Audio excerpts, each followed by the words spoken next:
Welcome to our SNHU career presentation on how to become an entrepreneur. Your experience here at Southern New Hampshire University is important to us. It's our policy and practice to create an inclusive and accessible learning environment.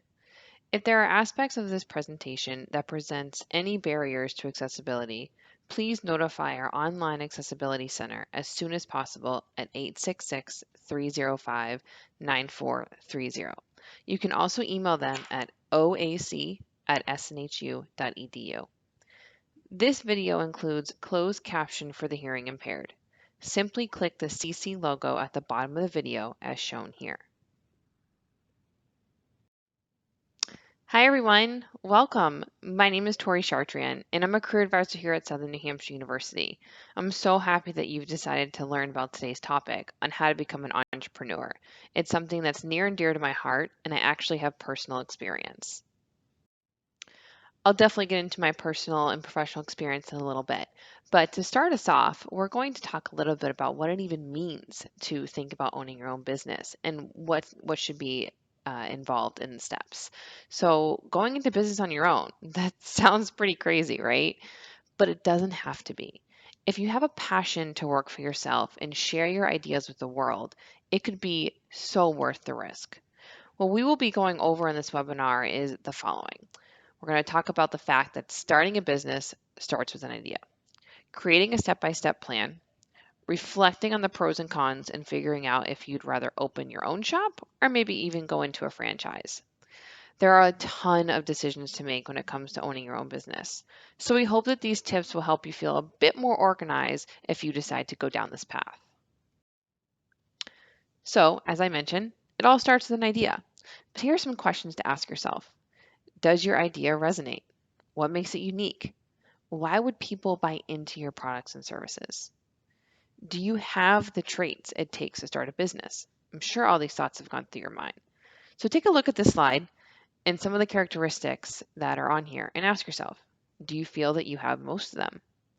Then ask yourself, have you been daydreaming of opening your own place? Do you have a passion? Maybe a light bulb went off in your head and all of a sudden you had a great idea. Either way, these are all signs it could be the right time for you. But sometimes there is never the perfect time, and you have to take a risk to fuel your passion for this business. You might have noticed throughout your life that you're a serious problem solver and you're extremely independent, maybe independent enough to build your own business. You feel motivated and ready to go on a day-to-day basis. You feel like nothing can get in your way. And you're ready to start sharing your passion with others, and you own the fact that you love a challenge, and you're finally ready to start actually enjoying what you're doing. What's better than that? On top of all this, you want to be your own boss. Sounds pretty cool, right? Maybe you've had enough of answering to others and you feel stuck in your current career. There's nowhere for you to really go. But you know you're talented, you know you want to help others in some way, and you have the work ethic and you're not afraid to take risks. If this sounds like you, well, my friend, it's safe to say you might be on the path to becoming a successful entrepreneur. Preparation is key to becoming an entrepreneur. There are many different aspects that need to be involved in order to help set you up for success. So here are 10 steps to get you started if you're thinking about this path. Research. Make sure you do your research. At this point, you probably already have an idea. But now, how do you go about it? Ensure that this idea is what is needed within the marketplace. As you go through this process, here are some questions you can ask yourself. Is there a need for your anticipated product or service? Who needs it? Are there other companies offering similar products or services right now? What is the competition like? And how will your business fit into the market? Some good key questions there. Make a business plan. This business plan acts as a blueprint for your business and helps you organize your ideas and thoughts in a well-strategized fashion. However, be sure to look into which type of business plan makes sense for you, as there are different ones available. Finances, I know, the most part that people hate, but a crucial part at that. Without a solid financial business plan, or a financial plan, I should say, there is no business. Be sure to figure out what it is you need in order to open the doors to your business. Do you need investors? Do you need to take out any loans? Put together spreadsheets to help you figure out exactly what your expenses will look like so nothing gets overlooked. Every single penny counts, guys. Here are some different ways of funding your business. There are different ways of financing: small business loans, small business grants, angel investors, and crowdfunding, just to say a few. Next is business structure. There are options to choose from for which type of business structure you'd prefer. There's sole proprietorships, there's limited liability companies, also known as LLCs, partnerships, or a corporation. They all mean something different, so it's important to understand what those differences are and what they mean. Pick and register. So what do I mean by this? Well, what's the name going to be? Right? Really important part of the business. Be sure that you register your domain with your selected business name. Sometimes people will come up with a name and get things printed out and labeled and then realize that there's no domain for it. It's already been taken. So it's important to make sure that it's available as well. Licenses and permits. Do your research to learn which license or permit is needed for your specific business, as there's a lot of different rules out there, and it's important to know what's appropriate for you. Accounting. How are you going to keep your numbers organized? Are you going to keep it in-house? Are you going to hire someone externally? This is really important as well. And then where the heck are you going to be located?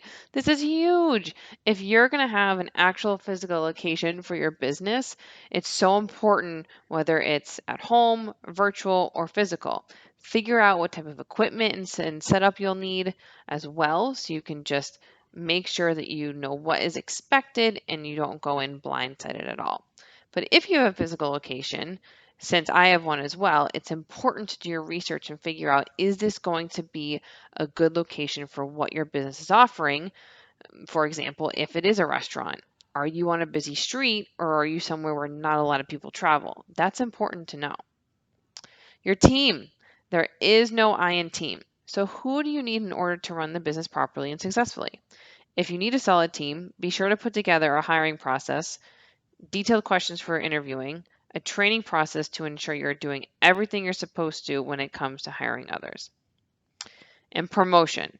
It's vital to put together a solid marketing plan in order to promote your business and get your name out there. Come up with your mission, your values, your unique selling proposition, and how you want to market your business to the world.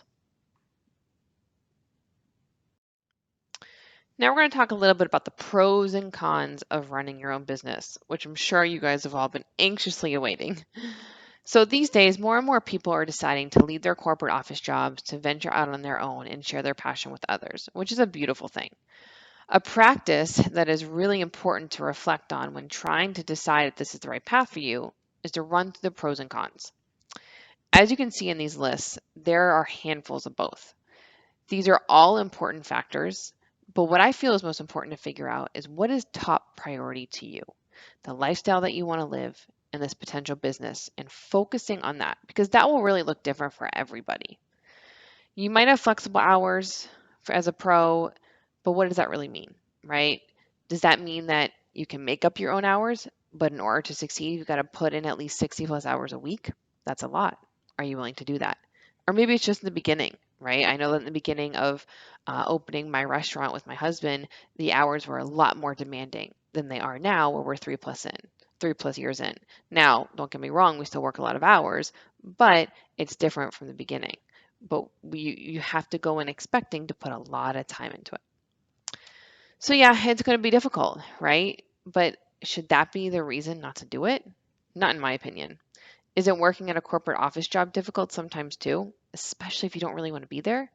So maybe fear is what's in the way, right? That fear of, oh, I can't do it. Oh, it's too hard. Oh, I just don't think I have what it takes. How can you overcome this? What would your life look like if you were to pursue this passion?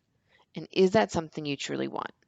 I recommend thinking on that, visualizing it, right? What would it look like? Every little detail, going from what it would look like if you stayed at your job that you're in now, or what it would look like if you were to pursue this passion of opening your own place. As a business owner myself, I feel that the freedom to express yourself and have full control are two pros that I can relate to. Whereas the people and having no guarantee can be some of the more difficult cons to deal with. Sometimes I feel like it's a game of tug of war, right? One day everything is going really well and everything's in the right place.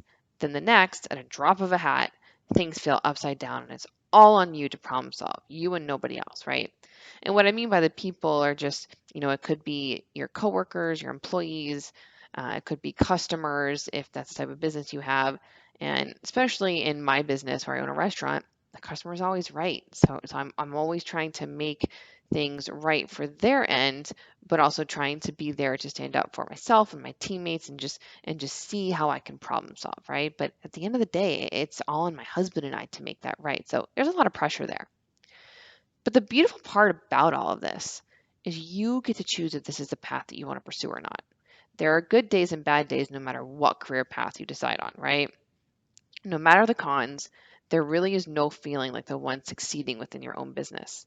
This decision will take research, reflection, preparation, and so much more. You just have to decide what will fit you best and take the plunge if you feel that that's what's right for you. Okay, so now we're getting into franchising. If you're thinking about getting into one, it's important to know what it actually means, right? What is a franchise? So, according to businessdictionary.com, the definition of a franchise is an arrangement where one party, the franchisor, grants another party, the franchisee, the rights to use its trademark or trade name, as well as certain business systems and processes to produce and market a good or service according to certain specifications. Some little details about getting into a franchise. Usually what happens is there is a one-time franchise fee that the franchise will pay, plus usually a percentage of sales and revenue as royalty each month. As a franchisee, you gain immediate name recognition, usually, tried and tested products, standard building design and decor, detailed techniques in running and promoting the business, help with training of the employees, and ongoing help in promoting and upgrading the products. Now, since this is my wheelhouse, um, I will put a little bit of a personal touch in this because I own a franchise with my husband. Now, a lot of what this is saying is true. You will get, immediate name recognition. However, if it's a specific franchise that's well known, right? If you're talking about McDonald's or Panera Bread or Dunkin' Donuts, yeah, most people are going to know what types of businesses those are, right? They're gonna recognize that name right away because they're so big and they're so popular all over the country.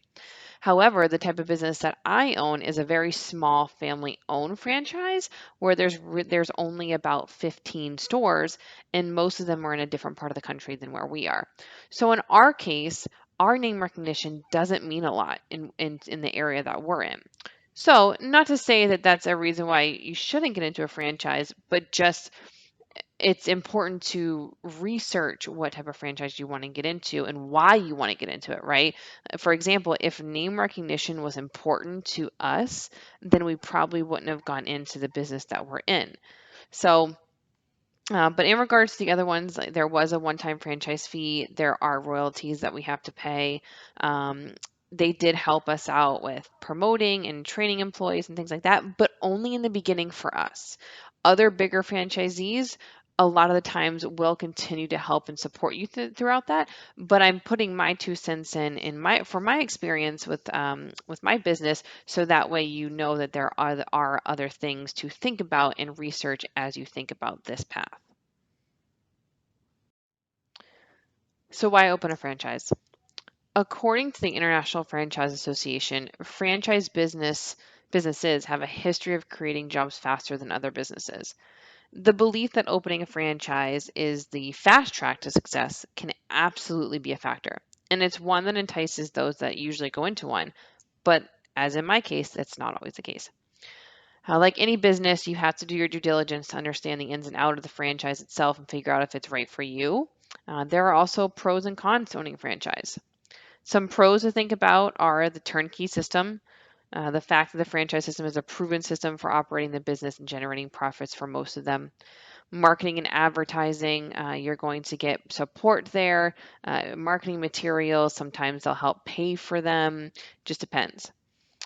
Franchise support network, when you open up your own business, you don't always have as much support besides the team that you've chosen, and maybe sometimes it's only you.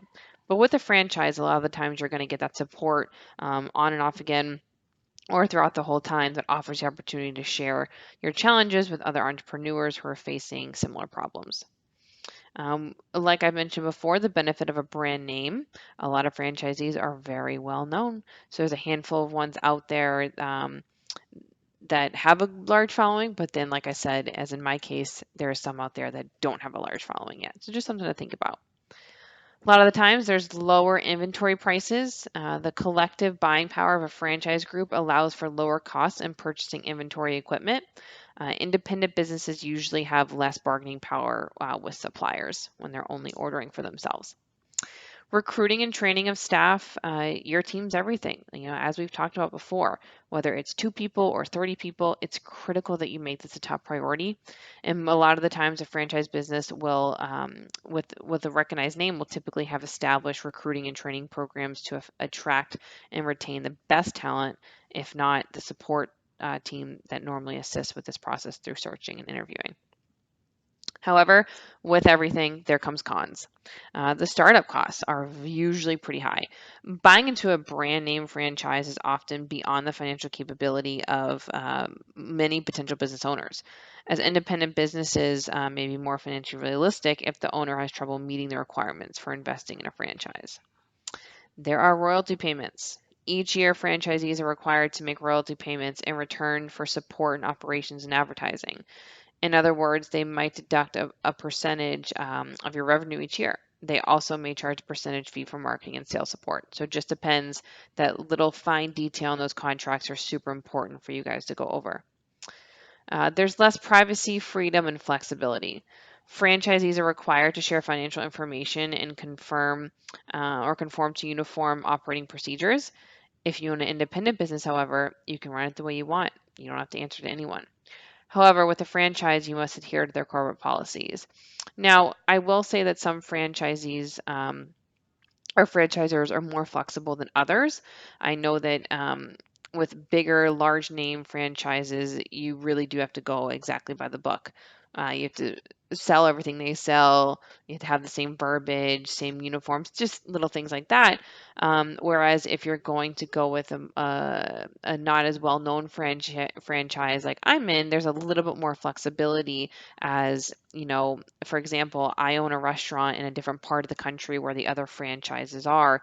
So they take that into consideration, right? There are differences that are happening up where I am, in the area that I live in the consumer market that I'm dealing with on a day-to-day basis is different than what they're dealing with. So it's important to understand the different lifestyles in each franchise. But that's not for every single franchise, just for smaller ones in my case. And there's also the risk of inadequate support. So some franchisors may not always provide the necessary resources for the success of your location. The franchisor may not have the ability to provide market or field support. So some owners might expect the head office to solve all the problems, but that's just not always the case. On the other hand, franchisors can sometimes make promises of ongoing support only to find that you are actually on your own, which can lead to a toxic relationship. In your own business, however, the only person you can count on is you.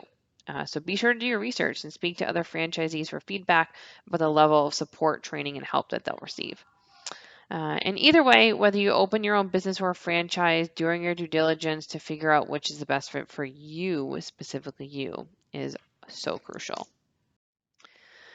All right, everyone. Wow, we've gone over a lot of information. I hope this was super helpful for you. At the end of the day, the only person who can answer the question of what's best for me is you and only you. The tips that we've reviewed today are here to help you organize your thoughts and steps throughout this process to help you make this decision. But after you've accomplished these steps, the answer is within you. So be sure to reflect and really listen to what your gut instincts are telling you. We really hope that you enjoyed today's webinar on how to become an entrepreneur. Please feel free to reach out to our dedicated team of career advisors to schedule a one-on-one career consultation. Again, you can reach us at 888-672-1458 or at cocecareer@snhu.edu. Our career team is here to help you. If you have any questions regarding today's presentation or need more one-on-one assistance with your resumes, cover letters, mock interviews, and the job search itself, feel free to reach out to our dedicated team of career advisors to schedule a one-on-one career consultation. You can screenshot this slide now or copy the information found in the chat box for later reference. Again, our career team is here to help you. If you have any questions regarding today's presentation or need more one-on-one assistance with your resumes, cover letters, mock interviews, or just the job search itself, feel free to reach out to our dedicated team of career advisors to schedule a one-on-one career consultation. You can screenshot this slideshow or copy the information found in the chat box for later reference. Thank you guys so much for listening today. I truly appreciate it and hope it was helpful. Again, my name is Tori Chartrand, and this has been a webinar on how to become an entrepreneur.